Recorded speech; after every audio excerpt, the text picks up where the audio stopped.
మాజీ ప్రధాని ఇందిరాగాంధీ ప్రవేశపెట్టిన రిజర్వేషన్ల వల్లనే గిరిజన జీవితాలలో వెలుగులు నిండాయని మంత్రి పొన్నం ప్రభాకర్ అన్నారు. సిద్దిపేట జిల్లా హుస్నాబాద్ బంజారా భవన్లో గిరిజనుల ఆరాధ్య దైవం శ్రీ సంత్ సేవాలాల్ మహారాజ్ జయంతి ఉత్సవాల సందర్భంగా నిర్వహించిన పూజా కార్యక్రమాల్లో మంత్రి పొన్నం ప్రభాకర్ పాల్గొన్నారు. గిరిజన మహిళలతో సాంప్రదాయక నృత్యాలు చేసి అందరినీ అలరించారు.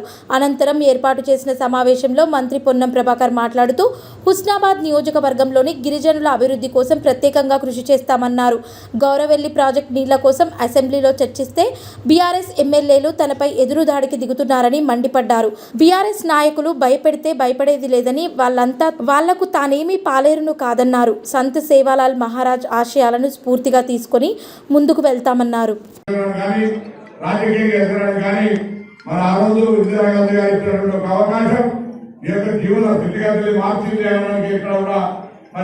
సంతోషం లేదు. ఆ సేవాలాల్ మహారాజ్ గారు సంకల్పము ఆశీర్వచనంతో నిర్ణయం తీసుకుంటే ఇప్పుడు కూడా ఈనాడు కాంగ్రెస్ లో ఉన్నటువంటి తెలంగాణ ప్రభుత్వం తప్పకుండా బంజారాలకు సంబంధించి ప్రత్యేకమైనటువంటి ఎక్కడ ఏ అంశం ఉన్నా పరిష్కరించబడినటువంటి ఆదేశాలు ఇచ్చిందని మన సందర్భంగా చేస్తూ ఈ బంజారా భవన్ కావచ్చు లేదా ఇతర ఈ భవిష్యత్ కార్యక్రమాలకు సంబంధించి హుస్నాబాద్ గిరిజన రిజర్వ్ నియోజకవర్గాల కంటే ఎక్కువగా అభివృద్ధి చెందే విధంగా నేను మీ యొక్క సోదరుడిగా మీ అందరి ఆశీర్వాదంతో మీ శాసనసభ్యుగా మంత్రి గారి సందర్భంగా ఈ ప్రాంతంలో ఉండబడేటువంటి ప్రతి తండాకు కావచ్చు, ప్రతి గిరిజనులకు కావచ్చు అందుబాటులో ఉండి మరి మీ జీవితంలో అభివృద్ధికి సంబంధించిన విషయంలో కూడా నా భాగస్వామ్యాన్ని చూపెట్టాలని మనం పనిచేస్తూ తప్పకుండా రావాలని మీతో ఈ యొక్క వేడుకల్లో కూడా భాగస్వామ్యం కావాలని ఇక్కడికి వచ్చిన వాస్తవంగా ఈ రోజు చూస్తూ ఉన్నారు. వాళ్ళు వీళ్ళు బెదిరించేది ఎక్కడ చెప్తా ఉన్నా కూడా హుస్నాబాద్ పోరాటం గంట స్ఫూర్తిని ఎక్కడ కూడా తక్కువ చేస్తున్నారు. అసెంబ్లీ వేదికగా నిన్న చెప్తా ఉన్న ప్రయాణం అయిపోయింది. హుస్నాబాద్ ప్రాంతంలో గవర్నమెంట్ రైతులకు వస్తా ఉన్నాయని వస్తున్నాయా రమ్మంటున్నాయి కదా.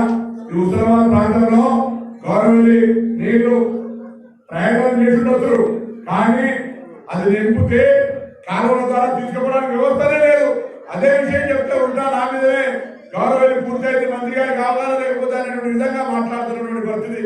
కూర్చేసుకొని వెళ్తాన ప్రాజెక్ట్ నేనేమైనా ఈ ప్రాంత రైతాంగానికి గౌరవ ప్రాజెక్టు నిలియాలి, మీ బాధ్యత ఇయ్యలేదు ఇచ్చినని చెప్పుకుంటే ఎట్లా అనే మాట మాట్లాడితే ఆ విధంగా ఎదురుదారి తిరిగి కూసో అంటే చెప్తే వినేది కాదు. కూర్చోవాలి మనం కూడా అంతే గట్టిగా ఎవరికి పాలనలా కాదు కదా. మీరు ఇచ్చినటువంటి శిక్ష మీరు ఇంట్లో కూర్చుంటే స్పీకర్ గారు ప్రజలు చెప్పినా లేదా హుస్నాబాద్ నియోజకవర్గ ప్రజలకు హక్కు ఉంది, ఇది చేయాలి ఇది చేయదంటే కానీ ఇలా హుస్నాబాద్ ప్రాంత ప్రజలంతా గౌరవెల్లి నీళ్లు తెమ్మని కొట్టాలంటారు.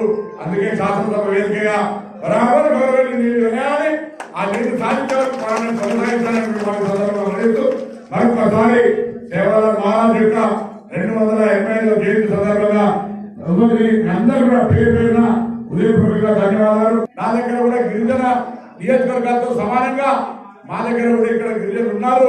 వాళ్ళ తండాలలో న్యాయం చేయాలని ఎస్టీ కాంపౌండ్ కింద మీకు రోడ్లు కావచ్చు, త్రాగునీరు కావచ్చు, హెల్త్ కావచ్చు, విద్య కావచ్చు, వాటన్నింటికి సంబంధించి భవిష్యత్తు తాండా వాటిగా తిరుగుకుంటూ ఆ సమస్యలు పరిష్కరిస్తా